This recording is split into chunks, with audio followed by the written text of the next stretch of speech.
필리핀으로 불법 수출됐던 쓰레기 1,000여 톤이 오늘 우리나라로 되돌아왔습니다. 그런데 아직도 필리핀 현지에는 5천여 톤의 쓰레기가 남아 있습니다. 일단 정부가 이 비용을 대기는 했는데 정작 쓰레기를 불법 수출한 업체는 문을 닫은 상태라 그 돈을 되돌려받기도 쉽지 않게 됐습니다. 먼저 김필준 기자의 보도입니다.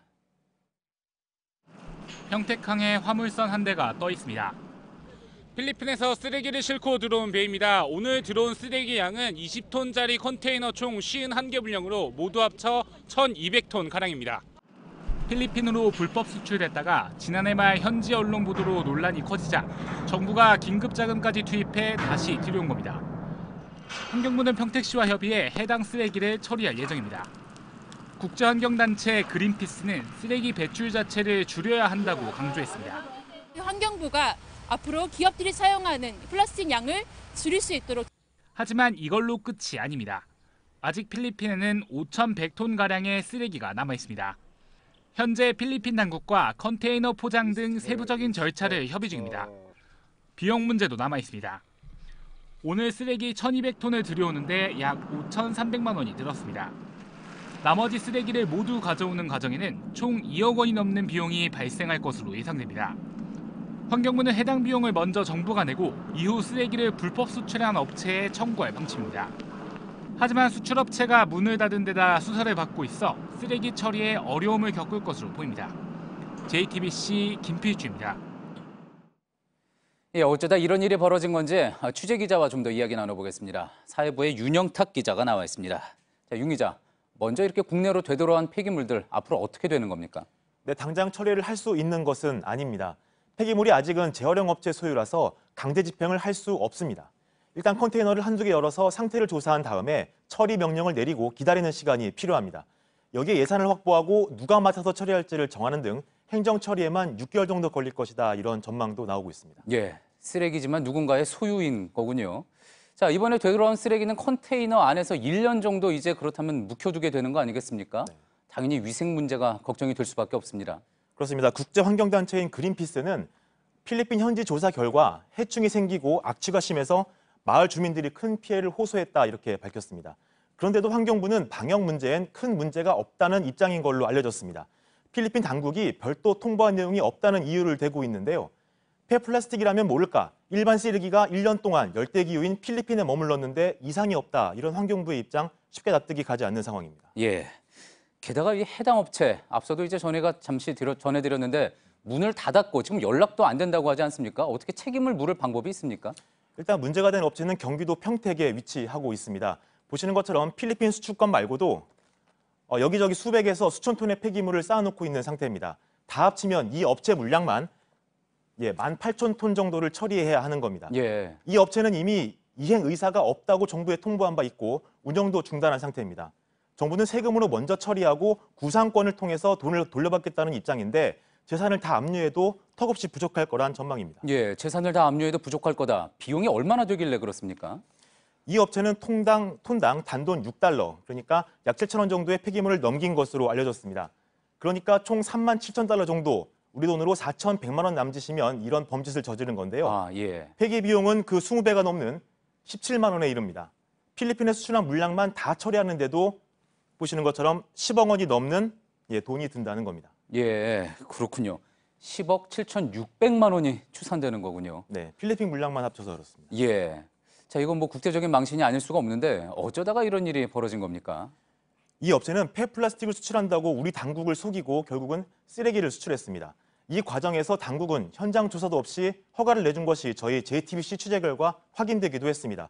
이런 구조적인 문제 때문에 이번 사건이 빙산의 일각이라는 지적도 나오고 있습니다. 정부가 전국 폐기물 현황을 전수조사하고 대책을 내놓겠다고는 했는데 100만 톤이 넘는다는 이야기도 나올 정도로 물량이 엄청나서 해법을 찾는데 고심 중인 걸로 알려졌습니다. 예, 앞서 이제 저희가 환경부와 관세청 간에 적절하지 않은 어떤 정부 대책 때문에 이런 일이 벌어졌다 보도를 해드린 바가 있었는데 또 나온 얘기가 이제 처음부터 한국 업체들끼리 계획적으로 속였다, 이런 의혹도 나오는 것 같습니다. 이거는 필리핀 현지에서 지적된 문제입니다. 물량을 넘겨받은 필리핀 업체가 알고 보니까 한국인이 지분 절반 이상을 갖고 있는 곳이라는 겁니다. 한국 업체끼리 짜고 속인 것이라는 의혹인데 검찰도 이 부분을 들여다볼 것으로 알려졌습니다. 이번 사건은 지난해 쓰레기 대란을 겪은 뒤에도 정부가 별다른 대책도 없이 시간만 끌어서 결국 터질 게 터졌다 이런 지적이 나오고 있습니다. 예, 잘 들었습니다. 윤영탁 기자였습니다. 예, 이렇게 나라 안에서도 또 밖에서도 어쩌지 못하는 쓰레기 문제를 해결하기 위해서는 처음부터 쓰레기가 발생하지 않게 재활용을 잘 해야 합니다. 대표적으로 문제가 되온 게 라벨에 붙은 접착제 때문에 수거가 거부됐던 페트병인데요. 환경부가 이 문제를 해결하겠다고 공언을 했지만 최근 오히려 이를 방조하는 쪽으로 제도를 바꿨다는 보도 저희가 또 앞서 전해드린 바가 있습니다. 그런데 좀 더 취재를 해봤더니 방조에 그친 게 아니라 한술 더 떠서 업체들에게 접착제를 쓰라고 권고했던 사실이 드러났습니다. 재활용 안 된 페트병이 쌓여가는 상황에서 납득하기 힘든 권고 조치입니다. 먼저 정혜성 기자입니다. 환경부가 페트병 접착제 관련 공청회를 연 건 지난달 30일입니다. 페트병에 접착제를 사용해서 라벨을 붙일 경우 재활용이 어려운데 환경부가 이 방식을 제도적으로 용인했다는 JTBC 보도 이후 열린 겁니다. 1월에 고시 개정안에 대해서 오늘 종합적으로 의견 수렴을 하기 위해 공청회를 개최를 했습니다. 그런데 이보다 한 달 전인 지난해 12월 28일 환경부가 페트병을 사용하는 주요 기업 16곳에 접착제 사용 권고 공문을 보낸 사실이 JTBC 취재 결과 확인됐습니다. 공청회를 열기 전 특히 관련 기준 개정안을 내놓기도 전에 접착제 사용을 말려야 할 환경부가 오히려 접착제를 쓰는 게 좋겠다고 각 기업에 권고한 겁니다.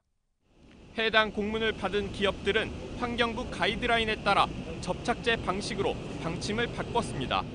네, 환경부가 권고한 것보다 좀 빠르게 올 상반기까지 완료할 예정이라고 하네요. 그 접착제 사용으로 전 제품을 다 교체를 완료를 했어요. 실제로 환경부는 통지 후 10개월 이내에 바꿀 것을 명령한 것으로 확인됐습니다. 앞서 박청규 환경부 차관은 취재진에게 공청회에서 의견을 들은 뒤 접착제 사용 여부를 최종 결정하겠다라고 밝혔지만 이미 결론은 정해져 있었던 셈입니다. 박 차관은 해당 공문에 대해선 알지 못한다고 했습니다. 모르고 있습니다, 제가. 그것은 국장 정결인지 과장 정결인지 제가. 환경부가 접착제 사용을 권고하면서 특정 접착제 업체가 이익을 보게 됐다는 비판이 나옵니다. 환경부가 적합 판정을 내린 접착제는 국내에 3개뿐입니다. 특히 이제 henkel에서 만든 접착제를 대부분 사용하는 상황인데 사실상 특정 업체를 밀어주기가 아닌가 하는. JTBC 정혜성입니다. 그런데 꼭 접착제를 쓰지 않고도 페트병에 라벨을 붙이는 방법, 또 기술이 있습니다. 실제로 일부 업체에서는 수출용은 비접착 방식으로 하고 내수용은 접착식으로 라벨을 붙여 판매하고 있었습니다. 왜 국내에서도 비접착식으로 하지 않느냐고 물었더니 우리나라 사람들의 분리배출 의식이 떨어지기 때문에 굳이 그렇게 할 필요가 없다는 답변이었습니다. 놀라운 거는 업체뿐 아니라 환경부 역시 같은 생각이었습니다. 이어서 하예빈 기자입니다. 여기 있는 페트병은 모두 롯데에서 만든 소주 용기입니다. 이쪽은 국내 판매용, 그리고 이쪽은 일본 수출용인데요. 국내용은 접착제 때문에 라벨이 잘 뜯어지지 않고 떨어져도 이렇게 흔적이 남아 있습니다. 반면 일본 수출용은 접착제 대신 절취선을 사용하기 때문에 이렇게 깨끗하게 분리할 수가 있습니다. 롯데는 국내에서 페트병을 가장 많이 사용하는 기업입니다. 내수용 제품에 접착제를 계속 쓰는 건 우리나라 사람들이 분리배출 의식이 떨어지기 때문이라고 설명합니다. 국민들을 홍보하고 계몽하는 게 정부 역할이고 기업도 역할인데 왜 그런 부분은 안 하고 일본은 사실은 그런 게 참 선전화 잘 돼 있고. 환경부 역시 비접착식 라벨을 쓰는 건 시기상조라는 입장입니다. 우리나라는 페트에 아니라 이물질이 많이 넣어요, 사람들이. 그러면 일본처럼 그 사람들이 일일이 손에다 절취선을 뗍니다. 일단 라벨을 떼어내서 버리는 문화가 없고 이물질을 완전히 청소해서 버리는 문화가 없다. 그 두 가지 부분입니까? 그겁니다. 또 환경부는 이미 접착제 제거 시설을 들여놓은 재활용 업체들 사정상 지금 방식을 유지할 수밖에 없다고도 설명하지만 재활용 업계에선 다른 이야기가 나옵니다. 접착제 안 붙이고 생산하고 뚜껑만 국민들이 분류해 주시면 라벨을 저희가 이제 폭력 선별기로 라벨만 제거하면 가장 좋겠죠. 비접착식, 그러니까 접착제가 사용되지 않았다면 소규모 선별장들도 1,000만 원에서 5천만 원 수준인 폭력 선별기를 활용해 라벨을 제거할 수 있다는 겁니다. 롯데 측에선 절취선을 넣은 라벨을 쓰려면 지금 쓰는 페트병 자체를 바꿔야 한다고도 주장합니다. 결국 접착제를 계속 쓰는 건 비용 문제라는 겁니다. 접착제 페트병에 대한 대책을 마련해야 할 환경부가 일부 업체들 목소리에 더 귀를 기울이면서 쓰레기 문제는 답을 찾지 못하고 있습니다. JTBC 하혜빈입니다.